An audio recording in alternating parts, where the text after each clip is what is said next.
Our next speaker is Dr. Sandra Sacks. Dr. Sacks is triple boarded in anesthesiology, palliative care, and pain medicine. She serves as the current chair of the Committee on Palliative Medicine for the American Society of Anesthesiology. She is a cancer pain specialist at UCLA. Her interest and focus is on managing cancer pain through multimodal medical management and minimally invasive interventions. And Dr. Sacks is going to be talking to us on palliative care. It's not hospice. Dr. Sacks. All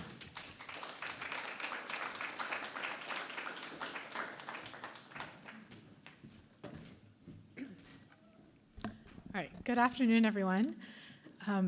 I'm honored to be here today to talk to you about a topic that's close to my heart and one that's often the base of an important misconception. So I know that we're all kind of suffering from some food coma, but I wanted to start the presentation with by encouraging some audience participation. So this isn't meant to be a test. This is really just to get your brains moving on this topic. So what is palliative care? Is it A, specialized medical care that focuses on patient comfort at the end of life? B, a team approach that aims to improve the quality of life for patients and families with serious illness? Or C, a type of specialized caregiving that provides support and symptom management to patients when a cure is no longer available? So how many of you think it's A? And how many of you think it's B? Wow, and how many of you guys think it's C? I do too. So many of you guys are already above the curve. What comes to mind when you think of palliative care? If some of these images came to your mind, you're not alone. But it sounds like all of you guys kind of have a general idea of what palliative care. But many people in the general public, and even physicians, often equate palliative care to the same thing as hospice or end of life.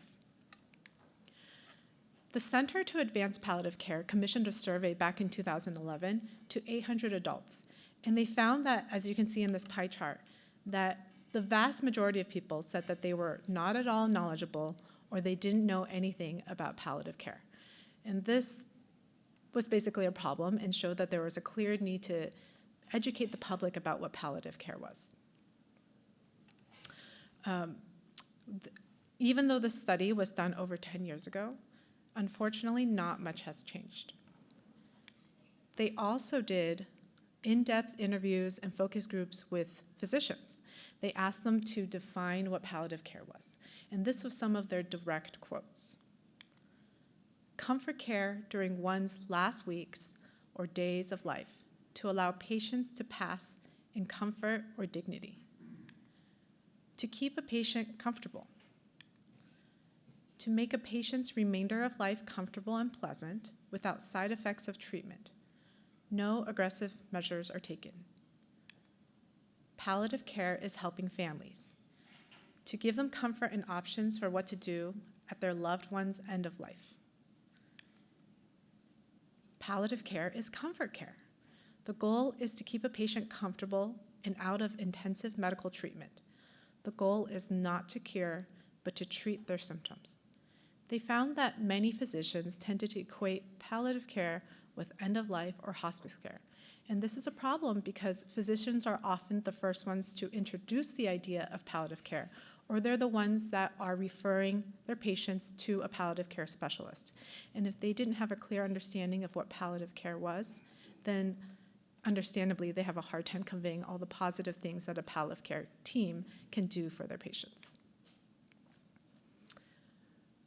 So after the results of this survey, the Center to Advance Palliative Care redefined what palliative care was. So now it's described as a specialized type of medical care for patients with serious illness and their family members. The goal is to improve quality of life, and it's appropriate at any stage and age when patients are diagnosed with a serious illness. And importantly, it can be provided together with curative treatments or cancer treatments. So when patients learned what palliative care was, they felt overwhelmingly positive about this type of care. But when the terms hospice or end of life was introduced into the definition, that's when people started to feel confused. In general, palliative care and hospice care both strive to improve the quality of life of patients and their families. They both use a team-based approach and provide an extra layer of support to patients and their families with serious illnesses, or in the case of hospice care, terminal illness. But the main differences that you'll find between these two types of care is that palliative care is based on need. It has nothing to do with prognosis or code status, and it can be provided together alongside when patients are trying to receive a cure or when you're undergoing clinical trials or undergoing cancer care. So as you all know, language is important. Palliative care should be positioned as care that is for patients with serious illness, not advanced illness. That same survey found that regardless of age, people tend to feel that the term advanced illness tended to mean the same thing as terminal illness versus when the phrase serious illnesses was used. And as you remember just from the previous slide, that palliative care should be based on need and not based on prognosis.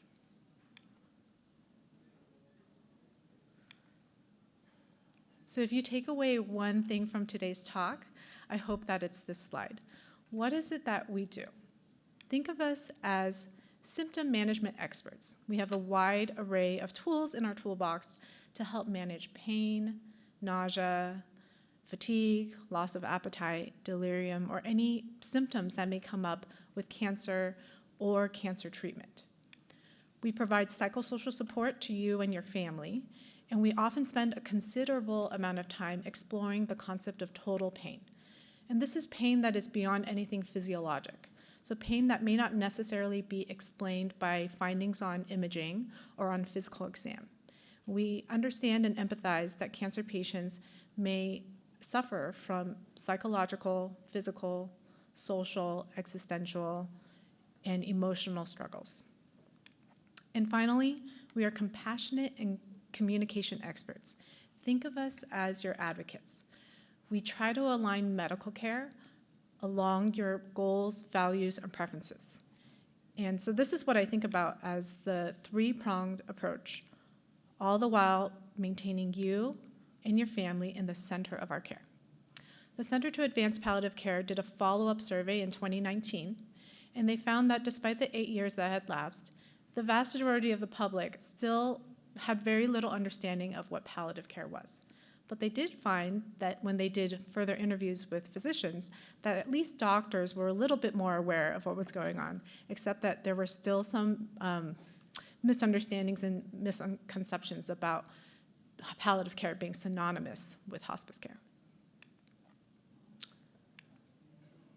So who is all part of our team? As you all learned, palliative care is a comprehensive team approach. So we have a variety of people with different backgrounds that all contribute their own expertise in order to provide the best, well-rounded care to help support you and your family. This includes physicians who have done additional subspecialty training in palliative care, nurse practitioners, nurses, social workers, chaplains, nutritionists, and pharmacists who are well-versed in treating specific symptoms associated with cancer therapies and the novel immunotherapy and targeted therapies. You may interact with palliative care teams in clinic or if you're admitted into the hospital. And in both cases, the teams may differ in the outpatient setting or in an inpatient setting. But what I want you to remember is that we all work in a team, and we will absolutely involve your primary oncologist and the cancer teams that are taking care of you. Remember, there's no underlying or hidden agenda. We are just there to listen and help. So I wanted to spend a few minutes talking about shared decision-making. We have moved away from the paternalistic model of healthcare, where doctors make decisions for patients based on what they feel is in the patient's best interest without discussing this with the patients or families. Now we focus on shared decision-making, and this is exactly as it sounds. Doctors are no longer making all of the decisions, but neither should all the responsibility fall onto you. Rather, this should be a collaborative process where we learn more about you and your story, find treatment processes or treatment options that fall within your goals and values, and find a way forward together. When you and a loved one are diagnosed with a serious illness, the process of making medical decisions can often become increasingly complex. When a cure for your disease is not possible, then the treatment options often focus on managing certain symptoms or extending life expectancy. And the cancer itself or treatments that you're receiving for it can cause suffering. And people have their own preferences for or against treatment options. But we won't know what these preferences are unless you share them with us. So I want you to think about it this way. In any conversation that you have with your healthcare team, there are really two experts. One is the professional opinion in medicine from your healthcare team, and the other is you. You are the expert in your own story and your lived experience. Take the time to share your goals and preferences. And what do I mean by this? I want everyone to think about what quality of life means to them. What is it that you can't live without? For some people, that means being independent and not relying and being completely dependent on another person for their basic needs. For another person, it may mean as long as I can sit and watch my favorite TV show, I am happy. And there are other people who feel as long as my heart is beating, that is life worth living. And still others feel if I lose my mental clarity, I'm unable to have meaningful interactions with my grandkids or my loved ones, then that doesn't meet the standard of a decent quality of life. Goals of care is the overall process of making medical decisions. And this may include making decisions about the future, and we call that advanced care planning, or it can include making decisions about present treatment options. It may be scary and cause a lot of anxiety to think about the future or even worst case scenarios, but I strongly encourage all of you guys to have this conversation with your loved ones before something emergent happens. I want everyone, regardless if you're diagnosed with a serious illness or not, to go home tonight and think about who your surrogate decision maker would be. This is a person who you trust the most to be your advocate and speak on your behalf and have your best interests at heart. What I would hate to happen is if something were to happen to you, your loved one, your spouse, your daughter has to make a very difficult decision and may feel guilty about that decision when something happens and you're unable to speak for yourself or unable to participate in the decision-making process. What I want to happen is that your surrogate decision maker is simply just being your voice when you're unable to. And if you want to take this one step further, you can get this in writing, and that's what we call a healthcare advance directive. I want you all to remember that no matter what you share with your healthcare team at a first visit, this is not set in stone. You can change your mind and your feelings about certain circumstances at any point throughout your disease course, and this often happens. I also want you to think of palliative care team as your advocate. Sometimes having these types of conversations with your loved ones and family can be very awkward or challenging. We can be there to help bridge that communication between you and your family members, or even you and your oncology team or other healthcare teams if you feel like it can be a little difficult to have this kind of sensitive conversation. I wanted to ask you guys one more question. When do you think palliative care should be implemented? Is it A, you should try to receive curative treatment first, When it fails, then you transition to receive palliative care. Or is it B? Palliative care and curative care overlap. As options for treatment decreases, palliative care increases.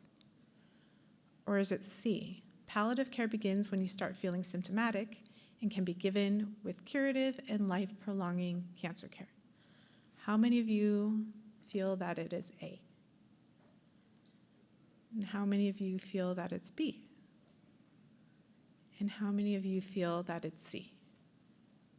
All right. So a lot of B's and C's. So this is the traditional dichotomous model. No one picked this. This was answer A, where you receive curative and restorative care first, and when treatment options end, then that's when you start palliative care. This is not how we implement palliative care.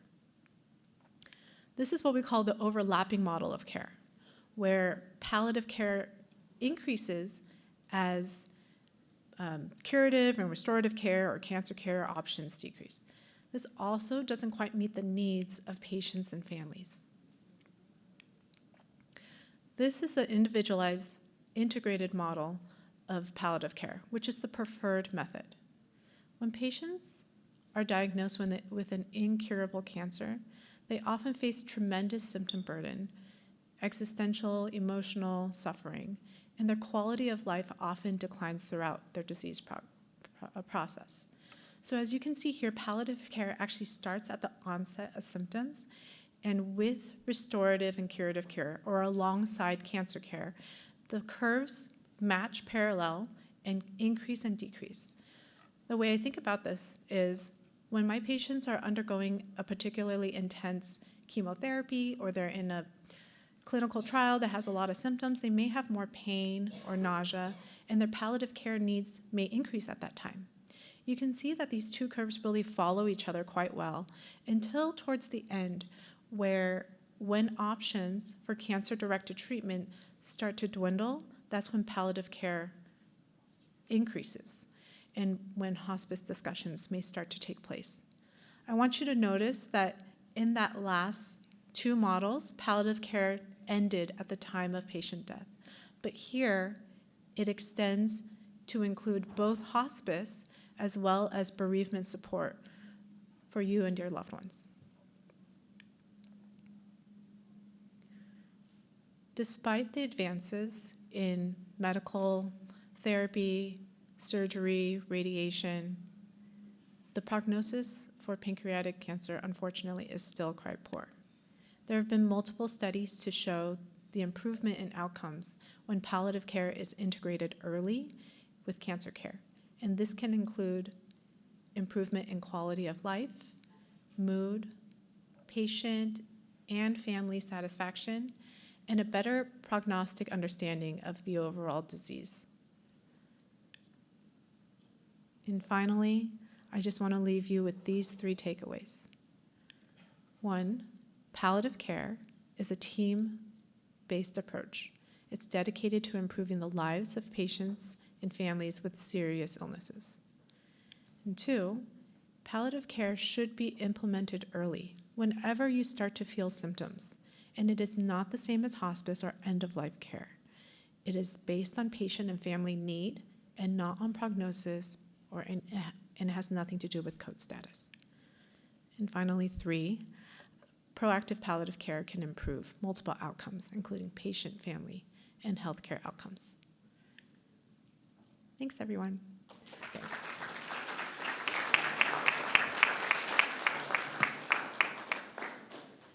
Are there any questions that I can help answer?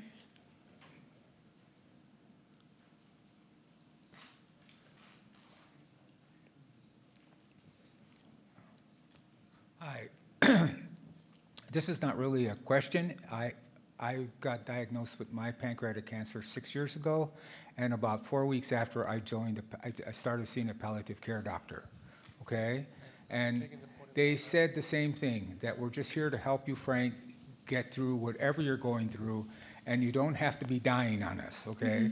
And I said, well, that's good. I don't want to die. So, but the one thing she did, you talked about it. They had their own dietitians. They had everything that I needed to talk to. Even they helped my wife with some of the problems that she was having, like dealing with my cancer. So it really does help me feel better that I know that there's somebody else there that's willing to help us. Okay? Thank you. Thank you so much for sharing. I have two online questions Okay. or comments. The first one says, "This is an amazing idea, but not reality. How do you get cancer centers to implement this palliative team plan?" I would say that most big academic centers tend to have a palliative care team, and that seems to be more of a systems issue. I know that there's a high need for palliative care doctors and palliative care teams, and there is a shortage of palliative care doctors.